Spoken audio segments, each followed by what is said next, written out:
Hello students, PYQ revision based series में आपका welcome है। कल हमने 3 मार्क्स के क्वेश्चंस किए थे। उससे पहले डे बिफोर यस्टरडे हमने 2 मार्क्स के क्वेश्चंस किए, उन पर डिस्कशन किया और उनके थ्रू जितने भी छोटे छोटे टॉपिक्स आ रहे थे हमने उनको कवर किया। आज हम क्या बात करने वाले हैं? आज हम सेक्शन डी 5 मार्क्स क्वेश्चंस के बारे में कुछ चर्चा करेंगे। जो जो क्वेश्चन हमारा यहाँ आता जाएगा हम उसके बारे में कुछ डिटेल डिस्कशंस करेंगे और इस बहाने हमारा रिवीजन भी हो जाएगा। तो चलो let's get start. Section D 2023 का ही पीवाईक्यू कर रहे हैं स्टिल हम। उसमें 5 मार्क्स का 35 नंबर पे जो क्वेश्चन है वो है नेम द पार्ट। ये ABC 3 पार्ट्स में डिवाइडेड है।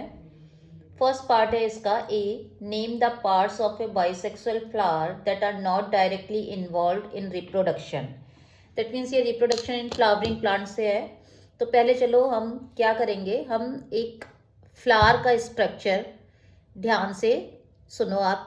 फ्लावर है बेसिकली वो रिप्रोडक्टिव बॉडी है, वो एक मॉडिफाइड शूट है। अच्छा, आपको पता है ना, जब आप मेरी क्लास सुनते हैं तो सुनना है पहली बार में, फिर उसे सेव करना है और सेव करने के बाद देन आपको उसके शॉर्ट नोट्स बनाने हैं। तो फ्लावर से स्टार्ट हुई हुई हमारी कहानी।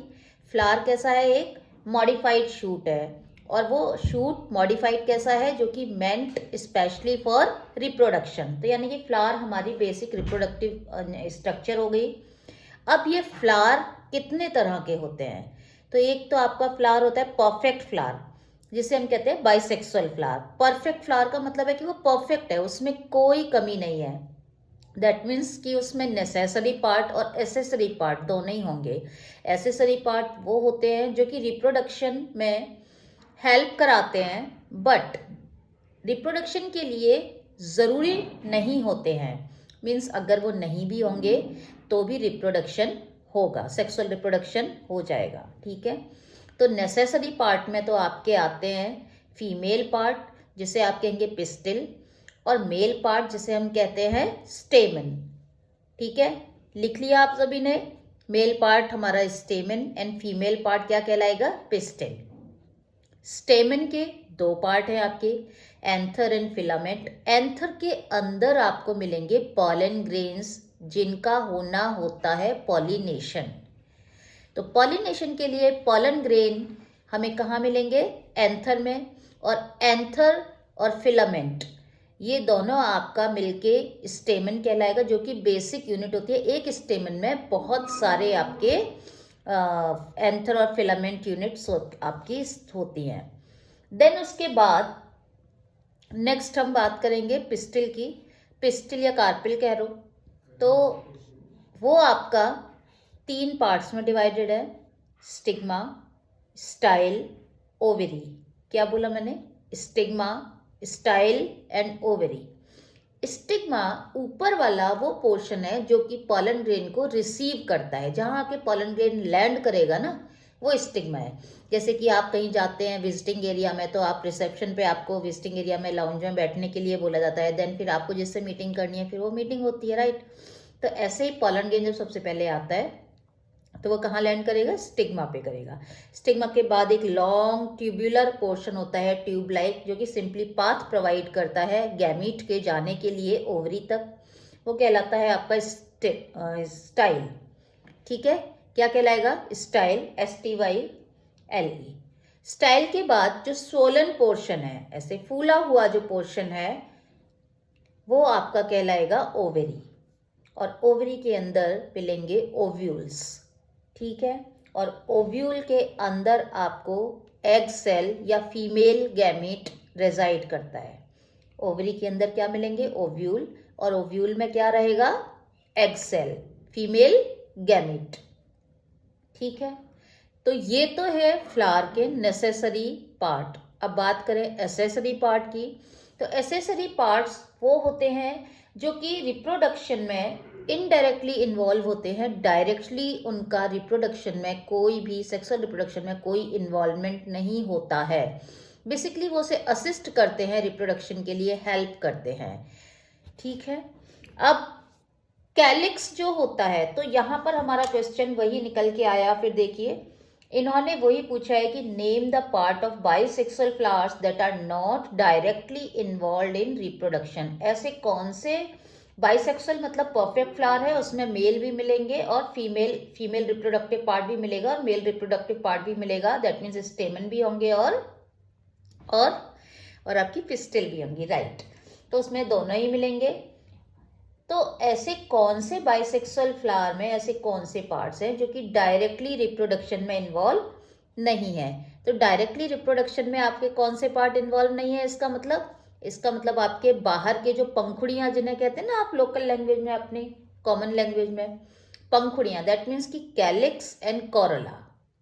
Calyx and Corolla. कैलिक्स जो होता है वो ग्रीन होता है, कभी कभी समटाइम्स में भी कलरफुल, और जो मेन जो फ्लावर जिसको देख के आप अट्रैक्ट होते हैं, रोज में जैसे रेड कलर के पेटल्स होते हैं, वो आपका किसका पार्ट है? कोरोला का। किसका पार्ट है? कोरोला का। कोरोला की इंडिविजुअल यूनिट को हम कहेंगे पेटल, कैलिक्स की इंडिविजुअल यूनिट को हम कहेंगे सेपल्स। मतलब एक पंखुड़ी को हम क्या कहेंगे? Sepal and petal respectively. तो यहाँ पे आपका आंसर इस हिसाब से हुआ, name the part of bisexual flowers that are not directly involve in reproduction. तो ये हुए आपके कैलिक्स एंड कोरोला। फिर कैलिक्स के आप ब्रैकेट में आगे लिख के आ सकते हैं कि सेपल्स, एंड कोरोला के आगे ब्रैकेट में क्या लिख के आ सकते हैं? पेटल्स। सेकंड बी,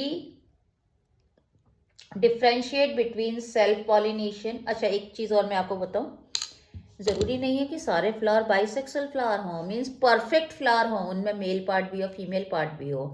कुछ फ्लावर में इस जो गाइनोशियम है, जो आपका इस पिस्टिल है, फीमेल रिप्रोडक्टिव पार्ट, वो मिसिंग होता है, सिर्फ मेल रिप्रोडक्टिव पार्ट होता है, ठीक है। तो इस तरह के आपके सिर्फ मेल फ्लावर कहलाएंगे, और जिनमें सिर्फ पिस्टिल होती है, फीमेल फ्लावर्स ही होते हैं, जिनमें ओवरी मिलेगी और एग सेल ही बना सकते हैं, जो पॉलन ग्रेन नहीं बनाएंगे, ठीक है, उनको हम कहेंगे फीमेल फ्लावर्स या पिस्टिलेट, और जिनमें स्टेमन होंगे वो स्टेमिनेट कहलाएंगे। तो आपके मेल फ्लावर सिंगल भी मिल सकता है, फीमेल फ्लावर भी मिल सकता है, और मेल और फीमेल दोनों एक ही फ्लावर में मिल सकते हैं, जिसे हम बाइसेक्सुअल फ्लावर भी कहते हैं या परफेक्ट फ्लावर भी कहते हैं।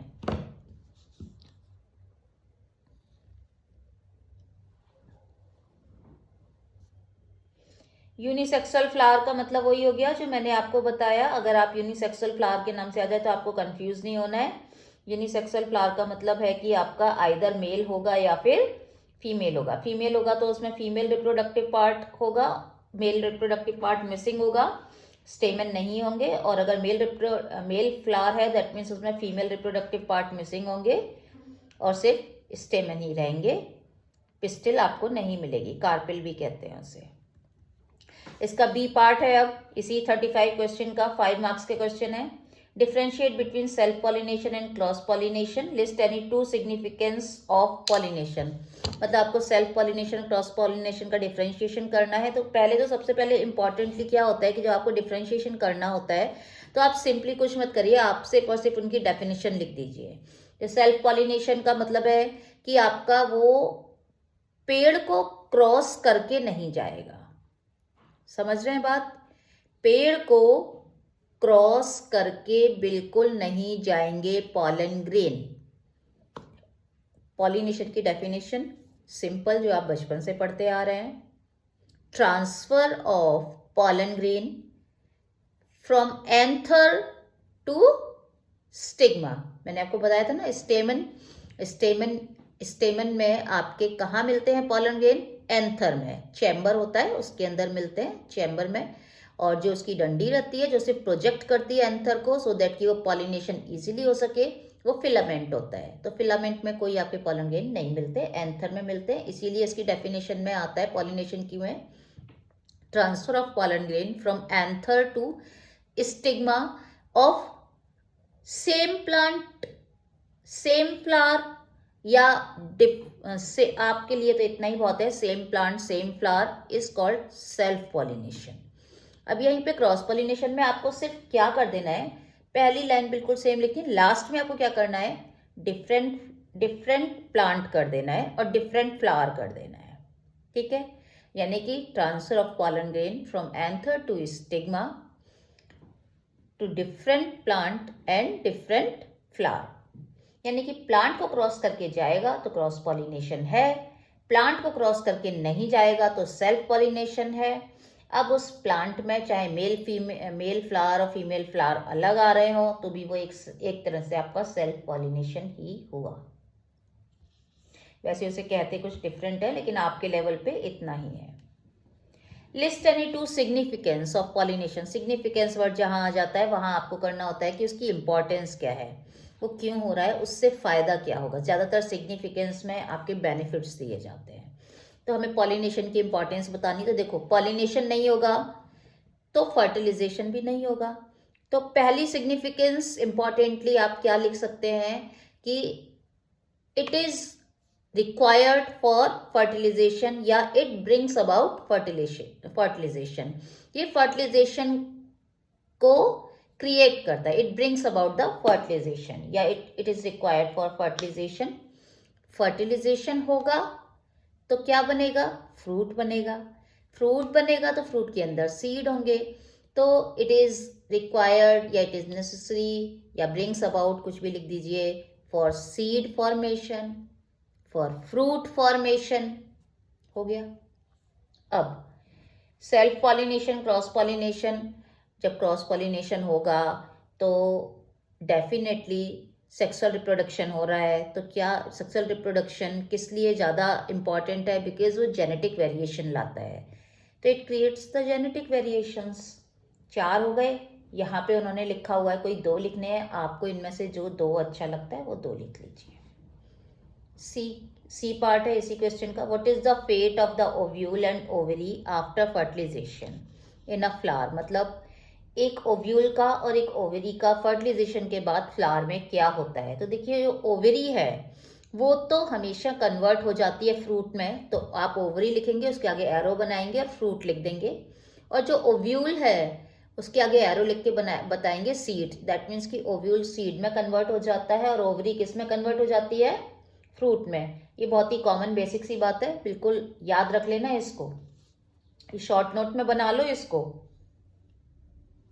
तो इस तरह से आपका, अच्छा जब बात यहाँ पे आई ही है तो अब एक काम करते हैं, क्यों ना थोड़ा सा पॉलिनेशन और फर्टिलाइजेशन को भी अपन थोड़ा सा समझ लेते हैं। क्योंकि हमने फ्लावर की बात कर ली कि फ्लावर में भी यूनिसेक्सुअल मतलब मेल फ्लावर हो सकता है कोई, या खाली फीमेल फ्लावर हो सकता है। अच्छा मेल फ्लावर होगा, आप देखना मैंने एक पोस्ट में ना आपको 2 फ्लावर के दे रखे हैं डायग्राम, और आपको बता रखा है कैन यू रिकॉग्नाइज कौन सा मेल फ्लावर है और कौन सा फीमेल फ्लावर है।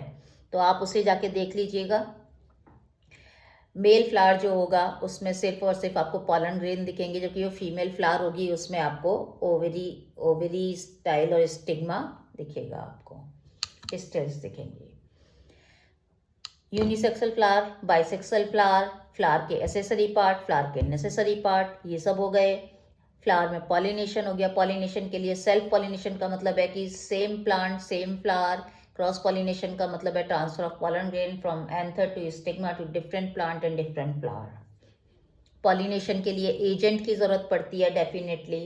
ह्यूमन का फर्टिलाइजेशन प्लांट के फर्टिलाइजेशन से कैसे डिफरेंट है, ये इसलिए बताने क्योंकि ह्यूमन फर्टिलाइजेशन भी है आपकी में और प्लांट फर्टिलाइजेशन भी है।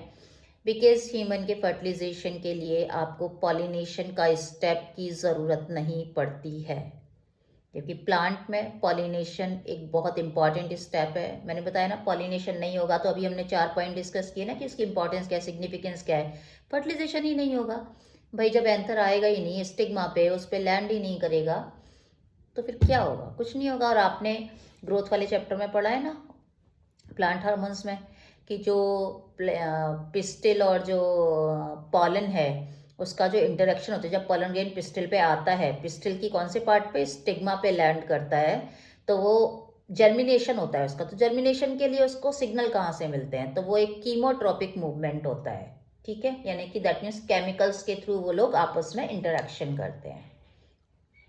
और फर्टिलाइजेशन में क्या होगा, जैसे ही कीमोट्रोपिक इंटरेक्शन हुआ तो उसको पता चलेगा कि सेम स्पीशीज़ का है, लाइक रोज़ का पॉलन ग्रेन रोज़ की स्टिग्मा को रिकॉग्नाइज करेगा, सेल्फ कंपैटिबिलिटी देखेगा है कि नहीं है। अगर वो उसके कंपैटिबल है, कंपैटिबल मीन्स राइट टाइप है, राइट टाइप पॉलन ग्रेन है, तभी वहाँ से केमिकल्स जो है वो कंपैटिबल केमिकल्स सीक्रेट होंगे और तभी जर्मिनेशन ट्यूब बनेगी, जर्म ट्यूब बनेगी, और वो जर्म ट्यूब में उसके 2 मेल गैमीट आएंगे। ये बात याद रखिएगा, प्लांट में 2 male gamete at a time, एक बार फर्टिलाइजेशन में 2 मेल गैमीट पार्टिसिपेट करते हैं। लिख लो अभी की अभी इस बात को, 2 मेल गैमीट पार्टिसिपेट करेंगे, इसीलिए प्लांट में डबल फर्टिलाइजेशन होता है। मैं आपको लिंक दे दूंगी डिस्क्रिप्शन में, मैंने इस पर एक छोटा सा 7-8 मिनट की हार्डली एक वीडियो बना रखी है, आप उसे देख लेना। और लिखने वाला पार्ट अगर आपको चाहिए तो एक और लिंक दे दूंगी, उसमें मैं पूरा एक शॉर्ट है, शॉर्ट में जो जो लिखा हुआ है आप उतने तो बेसिक इंपॉर्टेंट पॉइंट आप लिख लेना, शॉर्ट में आपके लिए काम करेंगे वो, कि प्लांट में डबल फर्टिलाइजेशन किस तरह से होता है। 2 मेल गैमीट होते हैं, एक मेल गैमीट आपका जाता है वो एक्सेल से, तो जाइगोट बनाता है जो कि डिप्लॉइड होता है, और दूसरा वाला मेल गैमीट एंडोस्पर्म बनाता है जो कि आपका सेंट्रल सेल से करता है। तो सेंट्रल सेल में ऑलरेडी 2 न्यूक्लियस होते हैं, तो N+N, और तीसरा मेल गैमीट का N, तो इस तरह से ट्रिप्लॉइड स्ट्रक्चर बनती है जिसे आप एंडोस्पर्म, प्राइमरी एंडोस्पर्म न्यूक्लियस कहते हैं, जो बाद में एंडोस्पर्म बनाती है, और वो आपका एंडोस्पर्म डेवलपिंग जाइगोट, जो आपका जाइगोट है बनेगा, उसको न्यूट्रिशन देगा, एम्ब्रियो को न्यूट्रिशन देने के काम आएगा। देन 5 मार्क्स का क्वेश्चन, तो इसमें आपका एक ही है, 35 नंबर पे है। उसके बाद है इसमें सेक्शन ई, 4 मार्क्स का क्वेश्चन है, चलो उसको डिस्कस कर लेते हैं। In order to trace the inheritance of trait Mendel crossed pea plant having one contrasting character or a pair of contrasting character when he crossed pea plants having round and yellow seeds. कैसे seed लिए? Round and yellow, round and yellow seeds with P plant having wrinkled and green seed. दूसरी तरफ कैसे लिए? Wrinkled and green. He observed that no plant with wrinkled and green seeds were observed in F1 generation. तो case base में आपको ये बता रहा है कि F1 जनरेशन में उसे कोई भी wrinkled और green seed नहीं दिखे हैं। When the F1 generation pea plant were cross bred by self pollination, that means कि जब F1 को self pollinate कराया, self cross कराया, तो F2 जनरेशन मिली, एंड F2 जनरेशन में डिफरेंट कॉम्बिनेशंस थे सीड के शेप और कलर के। डेफिनेटली आपको पता है F1 जनरेशन में सारे की सारे मेंडल का लॉ ऑफ डोमिनेंस यही तो बताता है F1 जनरेशन से। मेंडल ने कहा था कि भाई आपको उसके लिए जो पेरेंट्स होने चाहिए, F1 जनरेशन तभी कहलाएगी जब उनके जो पेरेंट्स होंगे वो होमोजाइगस होंगे। होमोजाइगस का मतलब है कि प्योर टू द एलील। अगर एक क्रोमोसोम पे एक एलील है तो सेम दूसरे क्रोमोसोम पे भी वही एलील होगा। पहली बात तो ये होनी चाहिए, होमोजाइगस होनी चाहिए, प्योर लाइन होनी चाहिए। प्योर लाइन के साथ में, होमोजाइगस के साथ में, उनमें मेल और फीमेल में कॉन्ट्रास्टिंग कैरेक्टर्स होने चाहिए। कॉन्ट्रास्टिंग मतलब लाइक मेल अगर टॉलनेस का है, प्योर टॉलनेस के लिए होमोजाइगस है, तो जो फीमेल है वो आपका ड्वार्फ के लिए होमोजाइगस रहेगी। लाइक अगर फीमेल टॉलनेस के लिए है होमोजाइगस, तो मेल आपका ड्वार्फ के लिए रहेगा। इसमें आपका कैरेक्टर्स का जेंडर से कोई लेना देना नहीं होता, क्योंकि ये कैरेक्टर्स उसके सेक्स लिंक कैरेक्टर्स नहीं है। ठीक है, तो F1 जनरेशन में हमेशा आपके सारे के सारे एक ही पेरेंट को फॉलो करते हैं, आइदर वो मेल को या फीमेल, मदर या फादर, एक को फॉलो करेंगे। क्यों करते हैं? इसी पे ही मेंडल ने अपना फर्स्ट रूल है, लॉ ऑफ डोमिनेंस, वो बताया है। उसने कहा है कि भाई ऐसा होता है कि 50-50% दोनों का होता है, एक एलील एक से आता है, एक एलील एक से आता है, तो जो होमोजाइगस कंडीशन है वो हेट्रोजाइगस बन जाती है। ठीक है, जैसे कि capital T, small T, tall and dwarf का बता रही हूँ। तो जो F1 जनरेशन आएगी उसका जीनोटाइप होगा, जीनोटाइप मतलब दोनों एलील के सिंबल क्या होंगे, तो एक होगा कैपिटल टी और दूसरा होगा स्मॉल टी, जिसे हम कहते हैं हेट्रोजाइगस कंडीशन। अब भाई है तो कैपिटल टी एक में और दूसरे में स्मॉल टी है, दोनों 50-50% है, किसकी चलेगी? तो ऑब्वियसली बड़े भैया की चलेगी, कैपिटल टी की चलेगी। यानी कि जो जनरेशन होगी ऑल हेट्रोजाइगस, सारे हेट्रोजाइगस मिले। अब वो हेट्रोजाइगस में स्मॉल टी होते हुए भी, डॉर्फ का एलील होते हुए भी, जीन होते हुए भी वो नहीं दिखा रहा है डॉर्फ का कैरेक्टर। कैरेक्टर कौन सा दिखा रहा है? टॉलनेस का। तो टॉल ने डोमिनेट कर लिया किसको? डॉर्फ के एलील को, डॉर्फ के जीन को। तो इसलिए F1 जनरेशन से ही लॉ ऑफ डोमिनेंस आपका प्रूव हो जाता है। मतलब कि हेट्रोजाइगस कंडीशन में जो अपने आप को एक्सप्रेस करेगा वो तो डोमिनेंट है। जैसे कि कैपिटल टी, स्मॉल टी में कैपिटल टी ने शो किया अपने आप को, जबकि स्मॉल टी डॉर्फनेस वो नहीं शो कर पाया। किसी भी प्लांट में, कोई भी प्लांट डॉर्फ नहीं मिला। जबकि जो हेट्रोजाइगस कंडीशन में F1 जनरेशन में जो होते हुए भी अपने आप को एक्सप्रेस नहीं कर पाता है, वो जो हाइड हो जाता है जिसका कैरेक्टर, वो कहलाता है आपका रिसेसिव ट्रेट। ट्रेट मतलब कैरेक्टर ही होते हैं, रिसेसिव ट्रेट कहलाता है। मीक है, डम्ब है मतलब।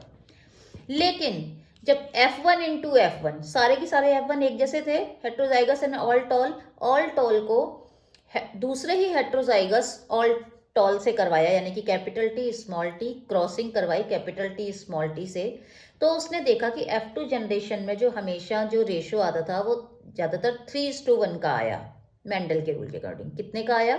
3:1 का। जिसमें से कि जो 3 थे वो तो डोमिनेंट वाले थे, यानी कि टॉल वाले थे, और जो 1 था वो सिर्फ रेसेसिव वाला था। तो कहने का मतलब ये हुआ कि उसने कहा कि F2 जनरेशन में जो ट्रेड्स हैं वो अलग अलग हो जाते हैं और वो अपने आप को शो करने लगते हैं। क्योंकि F1 जनरेशन में तो कोई भी डॉफ नहीं मिल रहा था ना। F2 जनरेशन में तो चलो भले ही 4 में से 1 मिला, 25%, पर मिला तो सही ना। डॉफ का कैरेक्टर शो तो हुआ ना। यानी कि डॉफ कब शो होगा रिसेसिव? जब वो सिर्फ और सिर्फ अपनी होमोजाइगस कंडीशन में होगा, यानी कि स्मॉल टी होगा। इसका जो एक्सप्लेनेशन है मैं आपको पोस्ट में डाल दूंगी, और आप पोस्ट में देख लेना कि आपको लिखना कैसे है। समझाने वाला पार्ट मैंने आपको अभी समझा दिया है। जो आप पोस्ट में देखेंगे तो आप वहां जाके देख लेना। अगर कुछ नहीं समझ में आए तो आप वीडियो को सेव कर लेना, फिर से आप एक बार देखना तो आपको समझ में आ जाएगा। तो F2 जनरेशन में आपको 3:1 का रेशियो मिला। 3:1 का रेशियो का मतलब है 3 तो होंगे टॉल, 4 में से, हर 4 में से, और 1 होगा आपका डॉर्फ। अब वो टॉल का जीनोटाइप मतलब जीन्स उसमें या तो होमोजाइगस भी हो सकता है या हेट्रोजाइगस भी हो सकता है। तो ये तो है 3:1, 3 टॉल 1 आपका डॉर्फ। ये तो है फिनोटाइप मतलब दिखने में क्या आ रहा है। जीनोटाइप मतलब उसके अंदर एलील कौन कौन से, एक क्रोमोसोम पे कौन सा एलील है, दूसरे पे कौन सा है। तो अगर जीनोटाइप की बात करें तो हमारा रेशो यहाँ पे जाता है 1:2:1। जो 1 है वो प्योर होमोजाइगस कैपिटल टी आएगा। 2 के नीचे, 2 के आगे आप ब्रैकेट में 1 लिखेंगे, फिर ब्रैकेट में लिखेंगे कैपिटल टी, फिर रेशो का सिंबल बनाएंगे, फिर 2 लिखेंगे, फिर आप लिखेंगे कैपिटल टी स्मॉल टी। यानी कि जो 2 मिले हैं वो हेट्रोजाइगस मिले हैं, ठीक है। लेकिन हेट्रोजाइगस में बड़े भैया की चलेगी तो कैपिटल टी, तो इसीलिए हमने 2+1 तीनों के तीनों टॉल हो गए आपके। और जो रेशो लगा के फिर 1 लिखेंगे, 1 के आगे ब्रैकेट में लिखेंगे स्मॉल टी, क्योंकि रेसेसिव वाला सिर्फ तभी अपने आप को एक्सप्रेस कर पाता है जब वो अपनी प्योर होमोजाइगस स्टेज में होता है, यानी कि स्मॉल टी। तो अब इसके अकॉर्डिंग कर लेते हैं।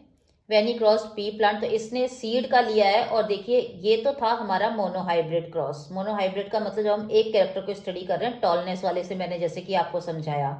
लेकिन केस बेस स्टडी में उन्होंने आपको मोनोहाइब्रिड नहीं दिया है, उन्होंने डाई हाइब्रिड 2 कैरेक्टर्स लिए हैं।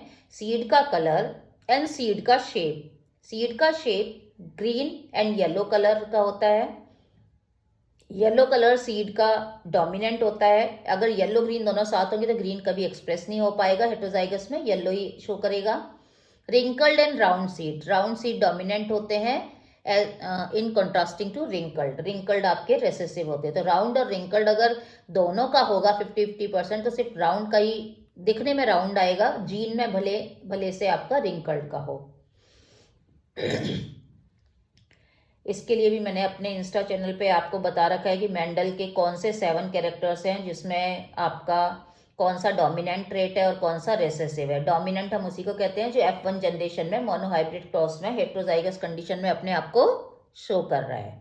तो ये ऐसे ही नहीं होता कि वो खुद ही चिल्ला के बोलता है कि मैं डोमिनेंट हूँ, मैं रेसेसिव हूँ। जब F1 जनरेशन स्टडी करते हैं, F1 जनरेशन निकाली जाती है, तभी आपका डोमिनेंट और रिसेसिव के बारे में हम कंफर्मेशन कुछ दे सकते हैं। और F1 जनरेशन हमेशा एक बात याद रखना तभी होगी जबकि आपका पेरेंट्स प्योर कॉन्ट्रास्टिंग होमोजाइगस होंगे। अगर पेरेंट्स होमोजाइगस नहीं है कॉन्ट्रास्टिंग तो वो जनरेशन F1 जनरेशन नहीं कहलाएगी। ये भी कई बार आपका 1 मार्क में क्वेश्चन आ चुका है।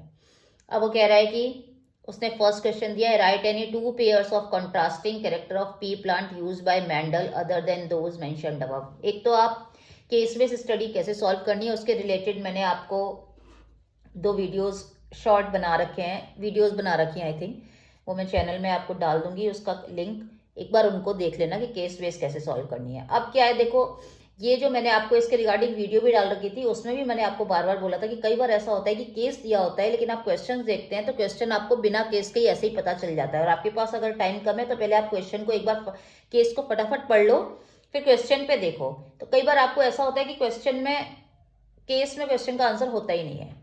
जैसे कि अब यहाँ पे यही बात अप्लाई हो रही है, इसने बात तो की है राउंड रिंकल्ड की, सीड की शेप एंड सीड कलर की, और क्वेश्चन देखिए क्या पूछ रहा है, क्वेश्चन पूछ रहा है write any 2 pair of contrasting characters of pea plant used by Mendel. Mendel ने 2 कॉन्ट्रास्टिंग कैरेक्टर बताइए पी प्लांट के जो कि मेंडल ने यूज किए थे other than those mentioned above, जो ऊपर हमने मेंशन किए हैं केस बेस में उसके अलावा बताओ।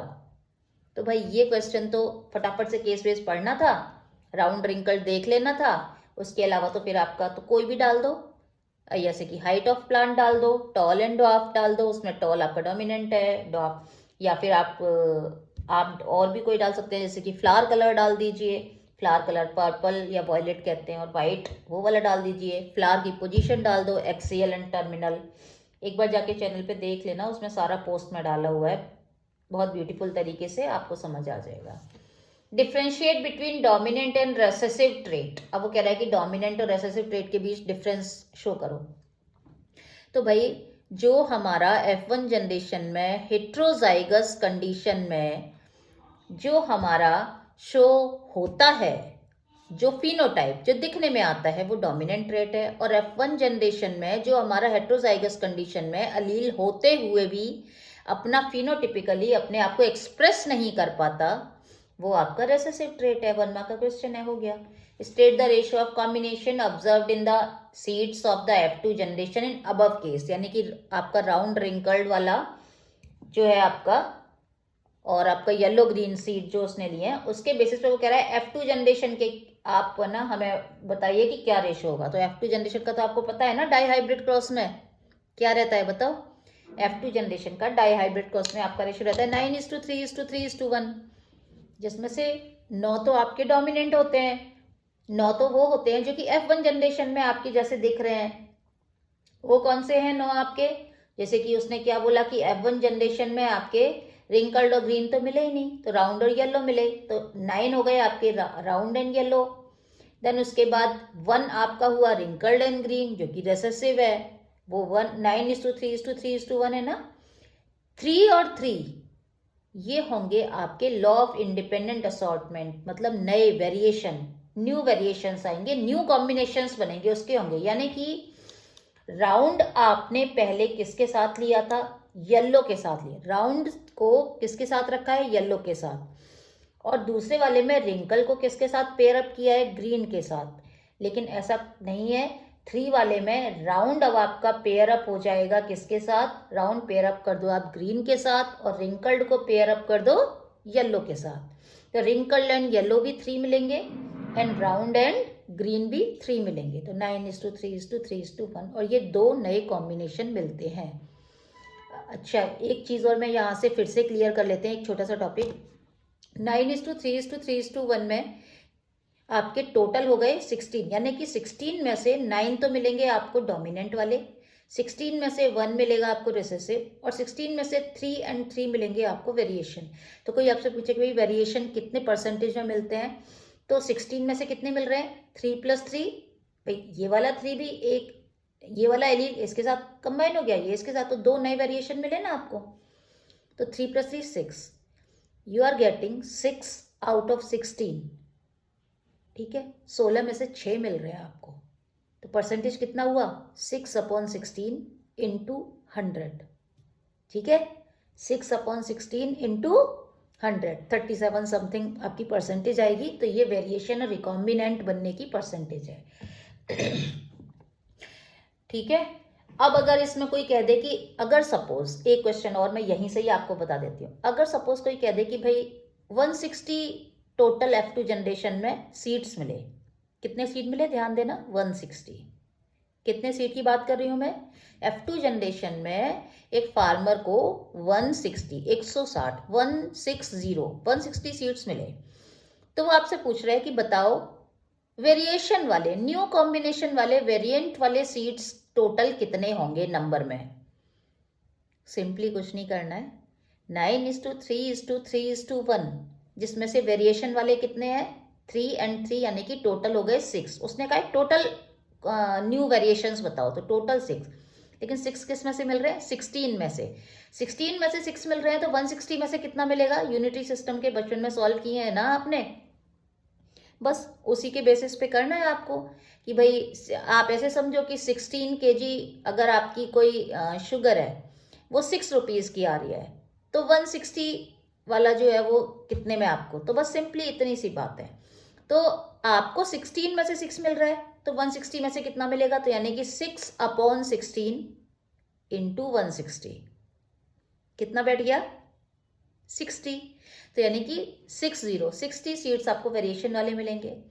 फिर अगर पूछ ले कि अच्छा बताओ रिसेसिव वाले कितने सीड मिलेंगे, तो रिसेसिव वाले 16 में से कितना मिल रहा है, 1।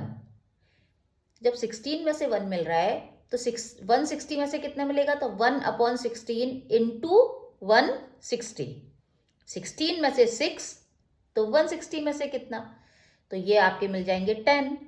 और अगर वो पूछे कि भाई आप बताओ डोमिनेंट रेट वाले टोटल कितने होंगे, वो ये नहीं कह रहा कि होमोजाइगस या हेटेरोजाइगस, वो कहता है डोमिनेंट रेट वाले कितने होंगे, तो वो आपको 16 में से 9 मिल रहे हैं, तो 9/16 इंटू 160 यानी कि 90 मिलेंगे आपको।